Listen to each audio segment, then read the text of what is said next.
Hey guys, so in this video I wanted to talk about things that we have in our ECSE classroom, which is Early Childhood Special Education, that just makes sense. And I do have a list of things in my journal. I kind of wanted to make sure that I didn't forget to mention certain things, so I made a list of those things and we are going to talk about it. So the first thing is, like I said, I do work in an early childhood special education setting for most of the time. So that is from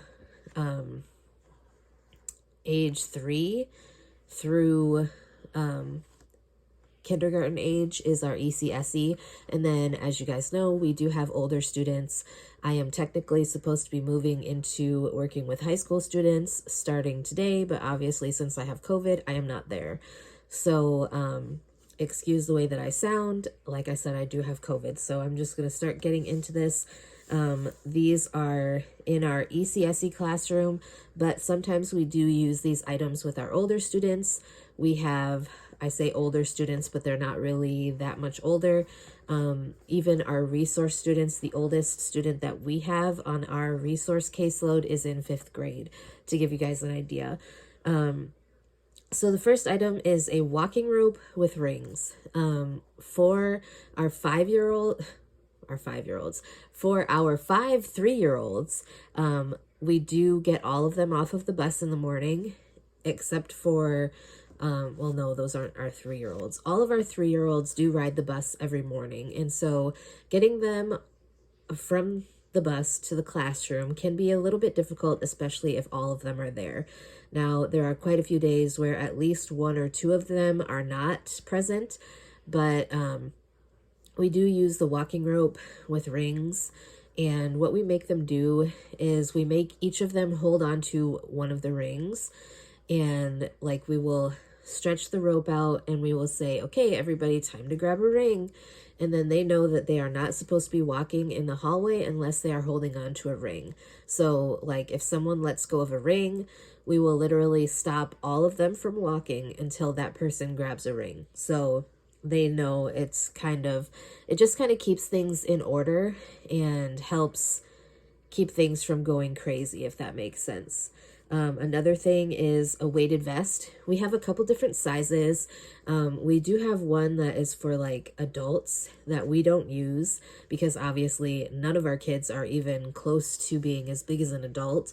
But we also have like one that was handmade that like they took socks and put little weights in the socks, like bean bags in the socks, sewed the socks up and put them in little pockets inside of this vest.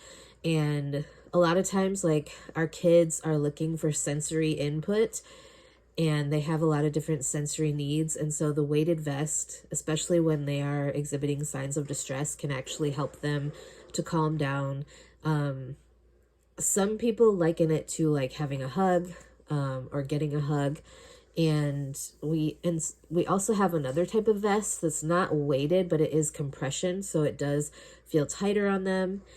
We only really use that with one specific student because our other students respond quite a bit better to the weighted vest than they do the compression vest. Another thing we have is a sensory tent, and that is kind of like, we use it for kind of a chill out space. Or sometimes we have an older student who doesn't sleep very well at home, and he will come in and actually take naps in there. It's just kind of a space where we have like a little cushion and a pillow and a blanket so that if they want to just chill out, they can. If they fall asleep, that's okay. It's just something to kind of block out all of the sensory stimulation of the classroom.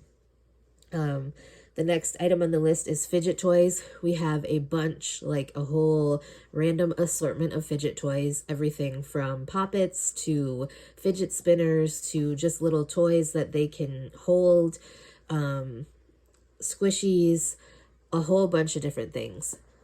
A lot of our students respond very well to fidget toys. Some of them, it's more of a distraction than it is a help, so we do have to be kind of careful with what we give to who. The next thing on the list is visuals. We have a crap ton of visuals, everything from a visual schedule to little visuals that say first, and then we have like Velcro where you can put an image of what you want the child to do first, and then there's then. So we kind of use that as a bit of a motivator for to get them to do something. So let's say it's time to go to the carpet. We'll say first carpet, then play, or first bathroom, then carpet, or whatever the case may be, whatever you're trying to get them to do first, and then that's the next thing. We also have signs that say like quiet, where it's a picture of someone going like this, or there's a like where it's just the word quiet. We have visuals where it says do not throw toys. We have visuals for quite a few different things. We also have like communication tools, as far as like we have a feelings chart where it says I am feeling, and then it lists different emotions. So then if you're working with someone who's a little bit more unable to express how they're feeling, they're able to point, and then at least you're able to get some idea of maybe a way that you can help them. Another thing that we have is lamps and other lights. And I say it like that because we have lamps to make it so that we can actually turn off all the lights in our room and still have enough light to see what's going on. Sometimes our students just get way too overstimulated by the big fluorescent lights that are on in the classroom. Most of the time we have at least one set of them off. Occasionally the students will go and they'll kind of flip the lights on and off, and one of our students, every time he turns one of the, like if he turns both lights off, then he'll start saying, ooh, ghost. And it's kind of funny, but also kind of creepy at the same time. But we do have other lights. We have lamps that are different colors. We have like a little dragonfly lamp that has 4 different colors on it. Like each dragonfly is a different color, and it just kind of helps to kind of calm them down a little bit and keep them from getting overstimulated as easily. Another thing we have in our classroom is a puffball system, and that is like our reward system. So what we do is we keep track of the child's behavior. Each student has a cup that we Velcro to the chalkboard, and we put puffballs in it throughout the class as they are either behaving, or if they are misbehaving, we take puffballs away. And at the end of the day, we have them each count their puffballs. And if they get 8 puffballs, they get a piece of candy. And if they don't get 8 puffballs, then they don't get that piece of candy. So it's a motivator / reward system to keep them behaving well.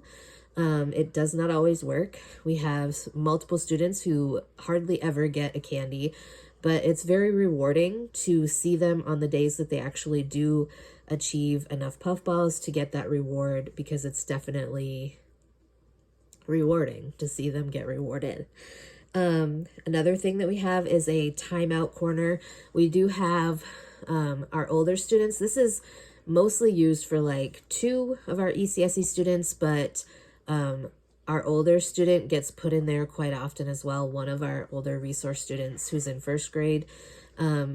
We call it a timeout corner because it's usually when they are misbehaving. So in ECSE, we have one particular student who likes to grab another student's hair and just will not let go. And so when that particular student is engaging in that behavior, he gets put in the timeout corner, and we set a timer and everything. And before they can leave the timeout corner, we usually have a talk with them, and then we ask them to apologize to their classmate. We talk to them about why they need to have safe hands and gentle hands, and that it's not nice to our friends and it makes them cry. And we just kind of try to explain to them that that's not the way that you're supposed to act and why. Another thing, sorry, I got lost in my notes. Another thing is other sensory tools. So we have a lot of different sensory options and fidget options. And with our sensory tools, we have like some water bottles that are filled with water and glitter so that the students can shake them up. And we do find that it's quite calming for them. They really seem to like it, especially when they're kind of hyped up or aggravated. We do have a couple of different blankets. We did have a weighted blanket, but I'm not sure what happened to that. We also have one that is in our sensory tent. And then we have another one if there's a particular student who just is really aggravated and just wants to be comforted in some way. Sometimes the blanket will be enough for them and sometimes it won't. So we do have a couple of blankets.